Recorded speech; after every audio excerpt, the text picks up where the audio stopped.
मेरे साथी, आप इस फोटो को देखिए।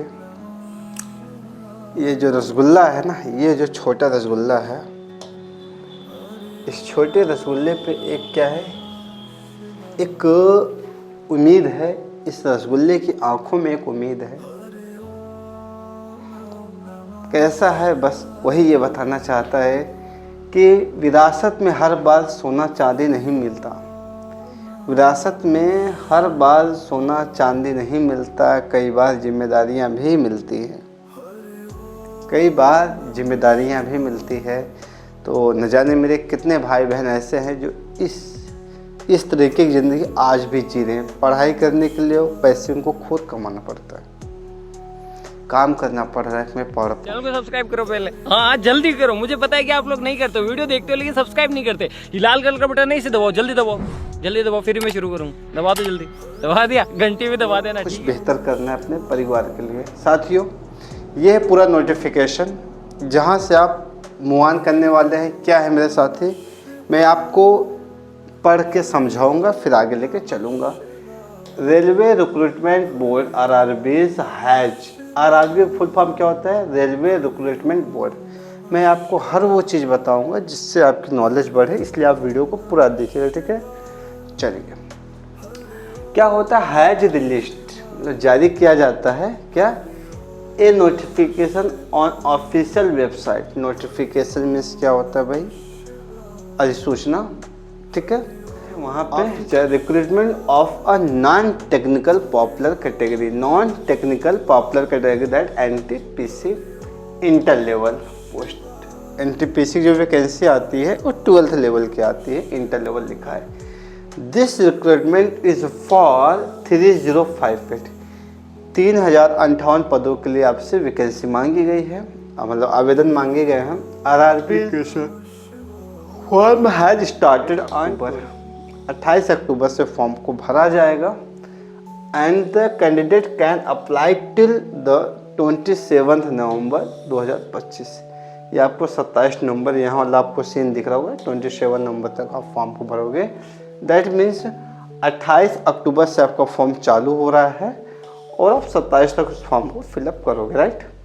The minimum age required is 18, the maximum age, आपसे कम से कम उम्र आपसे 18 साल मांगा है, आपसे 18 साल मांगा है और अधिकतम 30 साल का बच्चा होगा। फिर छूट वाला भी मामला ध्यान देंगे।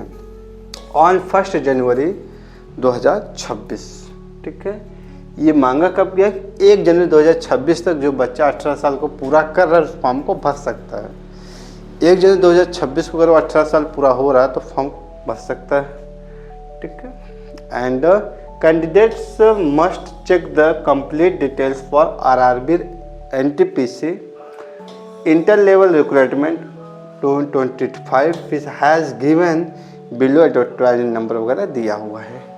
वैकेंसी के बारे में आपको पता चल गया कि भाई 18 साल पूरा कर रहा है, 1 जनवरी 2026 को फॉर्म को भर लेगा। जैसे कि आज की डेट में अगर मान लीजिए कोई बच्चा 18 साल में 2 महीने कम है तो फॉर्म भर लेगा। क्यों, क्योंकि जो डेट मांगा गया है आपसे 1 जनवरी 2026 को मांगा गया है, आप आसानी से फॉर्म को भर सकते हो, ठीक है। फिर आपको वही चीज़ें हैं, 28 अक्टूबर 2025 को फॉर्म भरना स्टार्ट होगा, 27 को समाप्त हो जाएगा, 29 को फीस पेमेंट। अगर आप 27 तक फॉर्म को भर लिए हो, पेमेंट आपका नहीं हुआ तो आप 29 तक फॉर्म को भर सकते हो। फिर करेक्शन विंडो 30 नवंबर से आपका चालू हो जाएगा, जो कि 9 दिसंबर तक चलेगा। मतलब आप 10 दिन का आपको समय दिया जाएगा कि आप फॉर्म में करेक्शन कर लीजिएगा। एग्ज़ाम डेट आपको अभी नहीं दिया गया है, तो आप वहाँ पे क्वेश्चन मार्क आपको दिया गया है। एग्ज़ाम डेट आने से बाद, ठीक है, फिर आपको एडमिट कार्ड आएगा, ठीक है। एडमिट कार्ड आएगा, फिर आपको एग्ज़ाम होगा, एग्ज़ाम डेट आएगा, then admit card, admit card exam होने बाद फिर आपको क्या रिजल्ट भी आएगा। Candidates are advised to confirmation the RRB official website. अगर बच्चा जो भी फॉर्म को भरने जा रहा है या भर रहा है तो ऑफिशियल वेबसाइट पर क्या करेगा, वो विजिट करता रहेगा। अगर वहाँ नहीं करता तो आप हमसे जुड़े रहिएगा, हम आपको हर एक चीज़ अपडेट देते रहेंगे कि फॉर्म को कब भरना है, कैसे भरना है, क्या अपडेट आया है RRBs का वगैरह वगैरह, वो अपनी जिम्मेवारी होती है। हम आपको बताते रहें, बशर्ते आप वीडियो को प्रॉपर देखते रहें, ठीक है। ओके, एंड देन आपका जो मेरे साथ है फीस, आपको जो जनरल OBC और EWS के लिए फीस 500 है। कितना है? 500 है। SC ST EBC के लिए 250 रुपया है, और सभी कैटेगरी जो लड़कियां हैं उनकी 250, मतलब 250 रुपये आप जमा करके फॉर्म को भर सकते हो, all category female.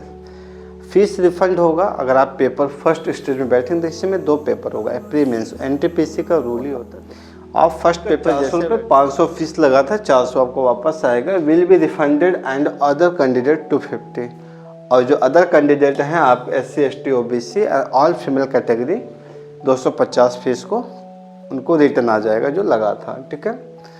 Payment mode, अगर आप फॉर्म भरते हो तो आपका मोड क्या होने वाला, तो भाई साहब फीस आप जमा कर सकते हो। You can make the payment using the following methods. First is debit card, सबके पास है। क्रेडिट कार्ड कुछ लोगों के पास है, जिससे मेरे पास भी नहीं है, तो ये मत सोचना क्या क्रेडिट कार्ड सबके पास होता है, ऐसा नहीं।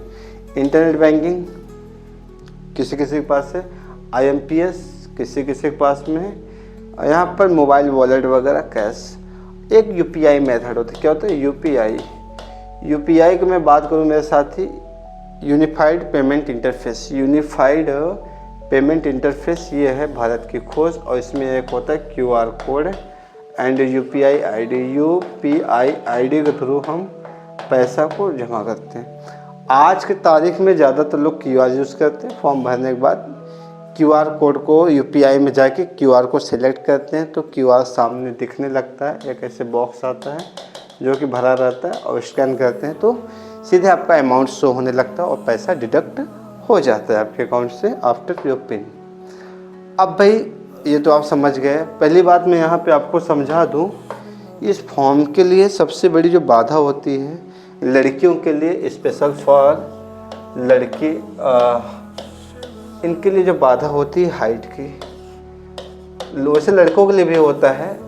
लड़की और लड़का मैं दोनों लगा देता हूँ कि आपने सिर्फ लड़की के बारे में बताया, तो आपको रोना नहीं है, आपके लिए भी यहाँ पे चीज़ें हैं, ठीक है। हाइट जो आपकी होने वाली मेरे साथी, यहाँ पे मेंशन नहीं है आपकी हाइट कुछ भी हो, ठीक है, ठीक है। आपका फिर वेट, तो जो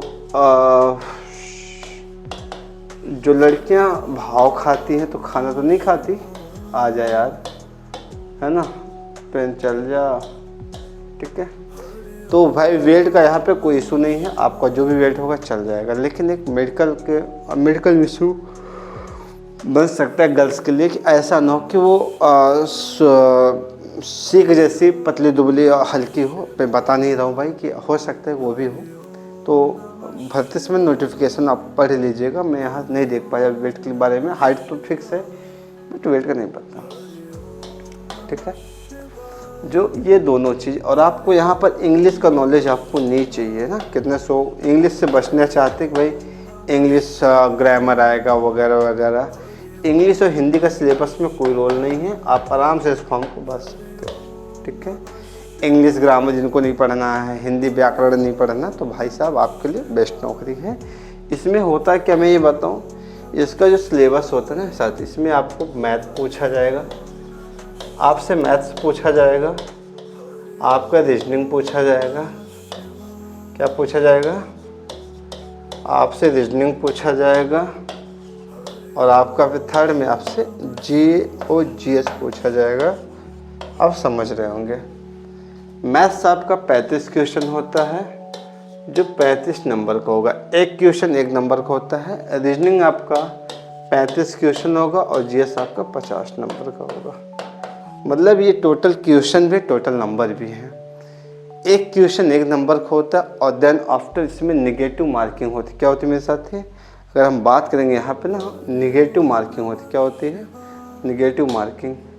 मैं आपको यहाँ पे बताना चाहूँ, ठीक है, अगर मैं आपको बताना, यहाँ पे क्या होता है, निगेटिव मार्किंग होता है। अगर आप क्वेश्चन को गलत करोगे, जो निगेटिव मार्किंग है वो मैं बात करूँ, 1/3 है। कितना? 1/3। अगर आप 3 गलत करते हो तो आपका एक सही वाला भी कट जाता है। तो ये संभावना है कि आप तुक्का नहीं मारोगे पेपर में, जितना तैयारी होगा आप उसी तैयारी के बेस पे अपना एग्ज़ाम दोगे, ठीक है। तो मैथ्स आपका 35 number 35 question, reasoning 35 question 35 number, GK GS 50 question 50 number, total होता है 120 हो जाएगा। 120 क्वेश्चन आपको मिलेंगे 120 नंबर के, और जो टाइमिंग होगा वो 90 मिनट का होगा। कितना? 90 मिनट में आपके सारे काम को कर लेने हैं, 90 मिनट, ठीक है। चलो आगे बढ़ते हैं। गणित में क्या क्या पूछा जाएगा भाई, सिलेबस तो पता होना चाहिए। हाँ जी, आपको अंक प्रणाली इसको हम अंक प्रणाली बोलेंगे, नंबर सिस्टम, संख्या पद्धति, दशमलव पढ़ना है, भिन्न पढ़ना है, लघुत्तम समापवर्तक तथा महत्तम समापवर्तक आपको पढ़ लेना है, अनुपात समानुपात पढ़ना है, अंक प्रतिशत पढ़ना है। फिर आपकी क्षेत्रमिति होती है, समय तथा कार्य, समय तथा दूरी, सामान्य तथा चक्रवृद्धि ब्याज, लाभ व हानि, सामान्य बीजगणित, ज्यामिति और त्रिकोणमिति, आपका प्रारंभिक सांख्यिकी, देहाती, इन चीज़ों को आपको पढ़ लेना है, समझ में आ जाएगा। आगे बढ़ते हैं। सामान्य बुद्धि और तर्क शक्ति, जिसको हम रीजनिंग कहते हैं, तो अनुरूपता, वर्णानुक्रम एवं संख्या श्रृंखला, कोडिंग और डिकोडिंग, गणितीय संक्रियाएं, समानताएं और अंतर, संबंध, विश्लेषणात्मक तर्क, युक्ति वाक्य, बिना क्रम के और रखना, जम्बलिंग जिसे कहते, वेन आरेख, पहेली, आंकड़ा अपर्याप्तता वाला है, कथन निष्कर्ष, कथन निर्णय लेना, निर्णय, नक्शा, आलेखों की व्याख्या इत्यादि चैप्टर्स इसमें शामिल होंगे आपके रीजनिंग के। जीएस में देखेंगे साथ ही तो आपको राष्ट्रीय अंतर्राष्ट्रीय महत्व की जो वर्तमान घटनाएं हो रही, जिसको हम करंट अफेयर कहेंगे, खेल और क्रीड़ा, भारत की कला और संस्कृति, भारतीय साहित्य, भारत के स्मारक और स्थान, सामान्य विज्ञान और जीवन विज्ञान, 10वीं CBSE का इसमें देखना है आपको, सामान्य विज्ञान, जीवन विज्ञान, भारत का इतिहास आपको देखना है। मतलब कि आपका जो 10th लेवल का NCERT है, आप GS सब वहीं से कंप्लीट कर सकते हैं, ठीक है।